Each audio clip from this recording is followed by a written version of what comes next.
Well, I hope y'all are having a good old day today because I am. I know I am. I just got paid from another company that I own and run, and I'm going to allocate some of those funds to what? Oh, myself. I'm going to invest in myself. Why? I'm going to invest in myself because I come first. I pay myself first. Any job that I do, I will take that money and put it aside for me. I get paid first. Power bill, yeah, it'll get there. But I'm gonna get paid me first. And what do I do with that money that I take out? Maybe I take 20% out. You can start with 20, 30, whatever you can actually afford to not have to worry about. Take that right off the top every Friday or every mailbox check that comes in. Those are nice, by the way. Uh, Take that money, pick your 20, 30, 40, whatever percent you can allocate towards investing in yourself and do it. You have to be priority number one. Because what's coming down the line, it's scary. Like all the AI taking over jobs and the market shrinking, like it's gonna be wild. So start now. Think about what the future is gonna hold. Start now. Like I'm sitting at my computer. I just ordered another chunk of gold and some silver. Cool. Why? That's a real world asset. That's something I can leverage against if I need to, borrow against it, and buy a different asset. That's leveraging assets. Assets, houses. Like, yeah, I have a few of them. Why? Because it's an asset that's an income producing, product. Great.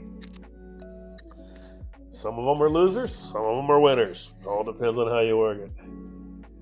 Don't get caught in the trap. But if you want some lessons in real estate, I'm your guy. I've walked it. I've done financing, seller financing, owner financing, regular old get a realtor and get a loan and pay the bank for 40 years.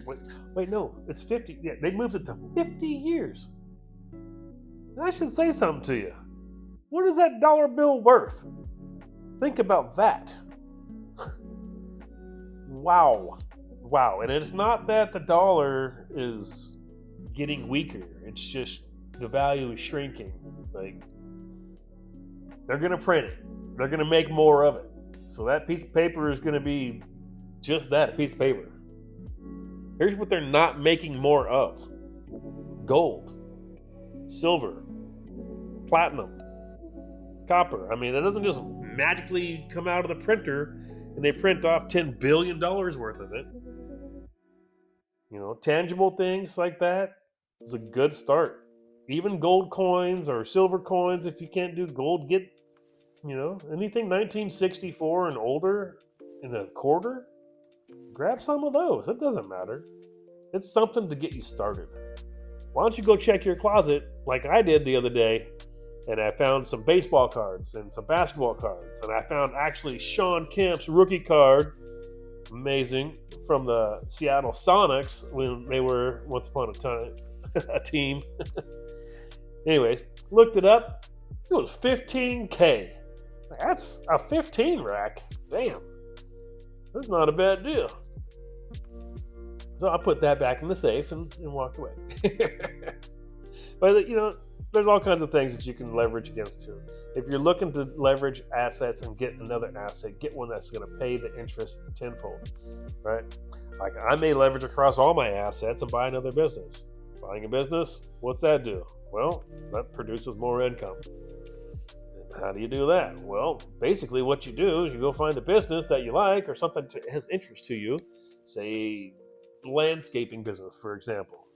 For example, you don't have to like cutting lawns. You don't have to like grass. You can be allergic to it. Who cares? Find the company that's for sale. They have assets, which are trucks, trailers, lawnmowers, all the equipment, all the stuff to do the job. And they have employees and they have accounts.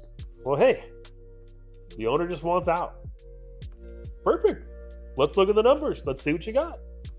Sometimes you can get these businesses for $10,000, $15,000, $50,000 down. It just goes to talking to the company, talking to the owner, talking to the business, and then looking at the numbers and seeing what they produce. And Not that hard. I can talk to anybody. It's pretty basic. Anybody will talk to you. Money talks are weird because people don't like talking about money, which I think is very stupid. Because everybody should know more about money, and it was never taught anywhere. Not in the school I went to. I don't know. Maybe you guys went to some money school, but they didn't teach me that. They didn't even teach us how to balance a checkbook in school. I had to teach my kids how to balance a checkbook. Crazy to me. Anyways, buying a company. Cool. So if I take a company that's a landscaping company that was 20 years in business, the guy's done. He's retiring, wants to move to Florida, lay on the beach, order cocktails, smoke cigars. Perfect. I'm going to buy that company. And then what am I going to do? I modernize the company, make it look pretty, make it look sexy, maybe adjust some prices, and then scale it. And how do you scale it? Well, that's what they have government contracts for. The government pays like like every Friday, like a 9 to 5 regular job. They would pay you on time all the time. Whose money's bad? Well, not the one that's over there printing it. They're printing money, right? Remember, they're going to send you checks because they want things done. They want the parks cleaned. They want the trash picked up at the parks. They want the grass cut at the parks. They want the trees trimmed at the parks. Well, who's doing it? This guy. Think about that. I buy a company, I scale it, I get a government contract on it. Not only does that company make more money and have to hire more employees, I'm giving back to the ecosystem of employment. That's a good thing. Because I don't know a little robot that's going to be trimming my tree. I'll probably put it through the house or something crazy. You know what I'm saying? AI is good, but damn, we got to, careful what you're doing there. Yeah, I can just see a robot mowing lawn. I know they have electric mowers and remote control mowers, but yeah, come on. No. They want people to trim the hedges and make it all look pretty. And, the government will pay that. There's city contracts, there's county contracts, there's state contracts, and like the U.S. government contracts. There's many ways. And it's not that hard, I promise you. If a dumb old truck driver can do it, coming up here pretty soon, I'm going to be heading out to Texas. Why are you going to Texas? Well, I like Texas for one. And for two, I'm meeting with some more entrepreneurs and business partners. And we're going to be talking about more contracts. Contracts in Texas? Yeah, this is America. We can do business all over the country. Don't limit yourself. Everywhere. 50 states. Hell, if you want to do Alaska and Hawaii, make it 52. Government contracting takes care of what? The United States government. So it's all the states. So off to El Paso, Texas.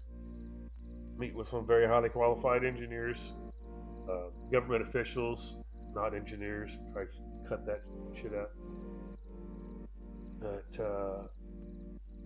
And meet with people that are council members and are running for certain positions in the political space, and these are our friends. Like they're just like you and me, like another guy doing another thing in a different state. You can do it. It's not hard. Honestly, you can go to sam.gov. Actually, I encourage you, go to sam.gov and just poke around, look around, check it out. If you haven't noticed on the news that the U.S. Department of Defense ordered a 1.5, was it trillion? I'm pretty sure it was a trillion for defense. That was their new budget. Well, that's going to be a government contract.